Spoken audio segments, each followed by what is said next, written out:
নিরসনা তুমি কি বোঝো না, পিহিতি নদীর বাহানা, চিরদিন নেহ তো আর সমান থাকি না।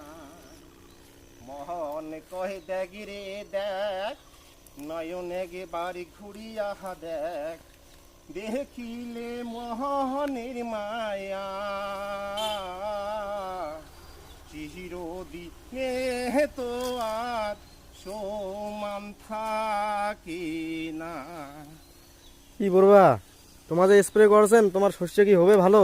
কি করিবেন বাউ, ওই কয় না আশায় বাসে বলে চাষা, হলে হবে না হলে নাই, কি করা যায়। আরো একটা কথা কয় যে সব সাধকের বড় সাধক আমার বাবা চাষা।